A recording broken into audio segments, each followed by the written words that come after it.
Baik, selamat pagi. Hari ini adalah proses sembelih babi untuk acara kegiatan Maka Kapongkot seri ketiga. Ini para orang tua untuk melakukan sembelih, yang dimana nanti darahnya kita gunakan juga untuk masak juga, terus lagi dagingnya pastinya ya. Jadi di sini ada yang bagian sembelih babi, ada yang mengerjakan bumbu, dan di dalam ada yang mengerjakan persiapan bumbu serta makanan dan lain-lainnya. Nanti bisa kita lihat di sana.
Jadi ritual Maka Kapongkot ini ada 4 kegiatannya. Pertama tadi adalah ngau kapongo, pongo ini pongo. Tadi sudah ngantaranta, nanti ngantaransak.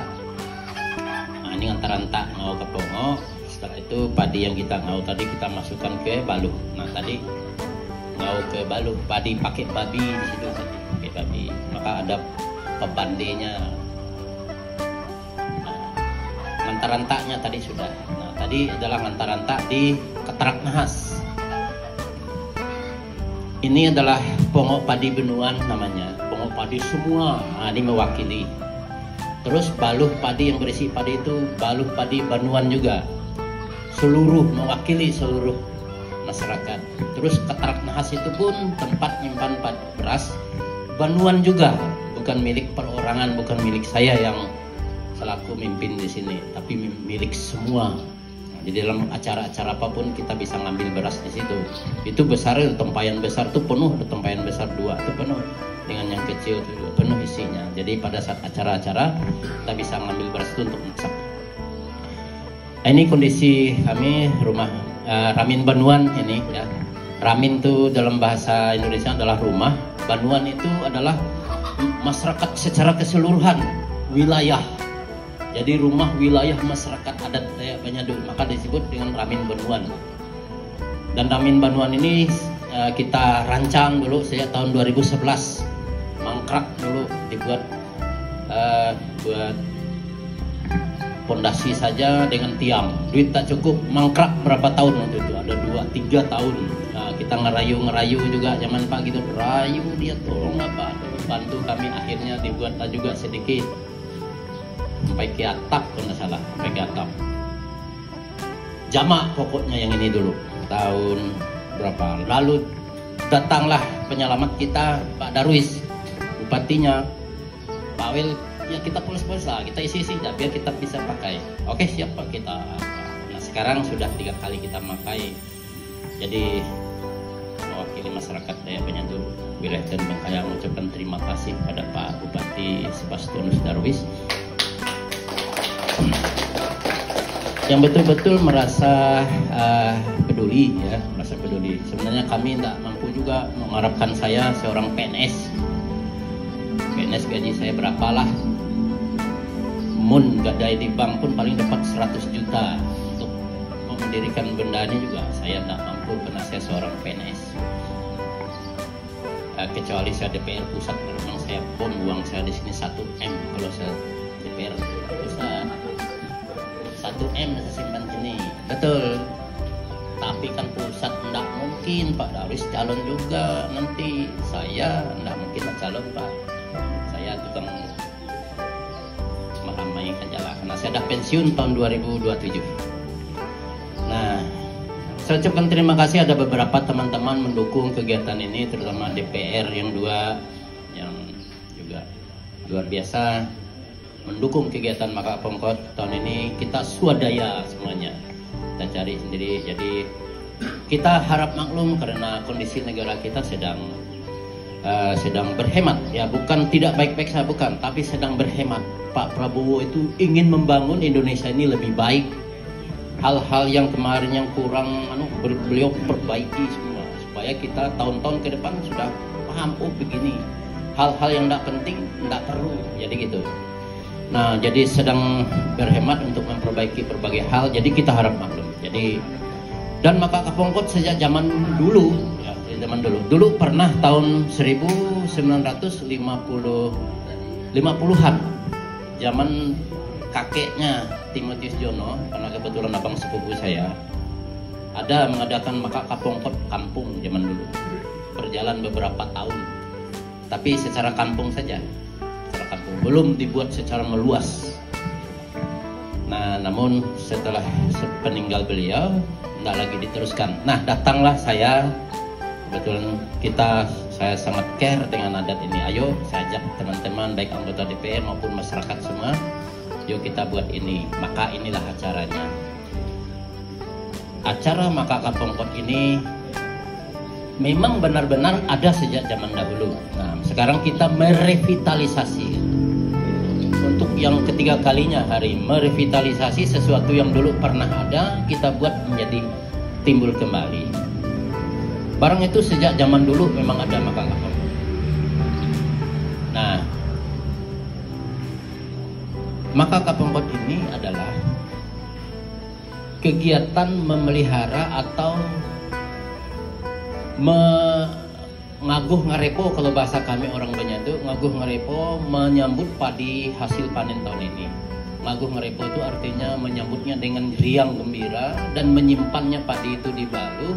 Ini mewakili, tapi di setiap rumah pasti ada baluh masing-masing, pasti ada tempat padi masing-masing. Namun ini adalah mewakili semua baluh ini. Nah, kalau ngemerah padi itu, kalau di padi ladang itu ada 3 macam. Padi sudah berbuah.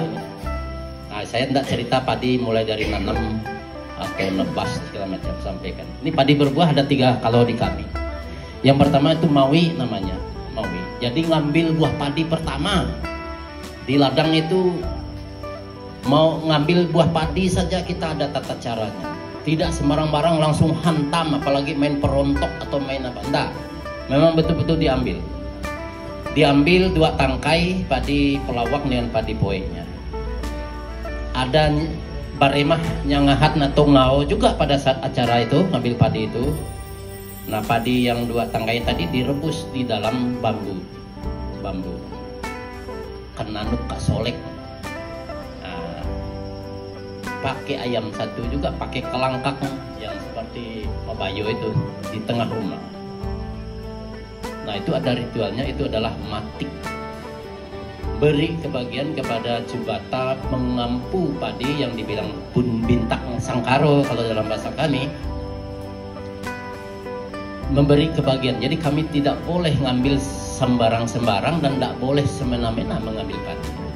Setelah ritual itu selesai baru kita ngambil. Itu pun ngambil satu inye atau satu atong saja. Kalau ada 4 orang yang anak-anak kita hadir di ladang itu ya 4 atong atau 4 inye. Inye itu adalah tempat padi yang pendek untuk menyimpan padi itu. Kalau atong ya agak panjang. Nah kita ambil dulu sepenuh itu. Setelah itu dibawa pulang. Itu mawi ya. Dibawa pulang nanti di rumah ngihit atau diirik, buang biji padinya. Setelah itu dijemur. Tapi saya ingat mama saya zaman dulu direbusnya supaya harumnya timbul zaman dulu. Boleh direbus juga, boleh digirik langsung dijemur. Setelah dijemur baru ditumbuk padi itu, sehingga dapatlah beberapa bakul beras padi baru. Nah, untuk memakannya ini tidak sembarangan langsung masak langsung dimakan, tapi kita panggil tetangga dulu, tetangga yang dekat untuk makan padinya, makan beras itu.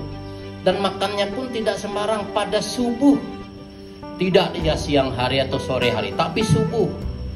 Maka malam kita kasih tahu tetangga, besok pagi nggak usah makan di rumahnya, makan di rumah saya makan beras baru.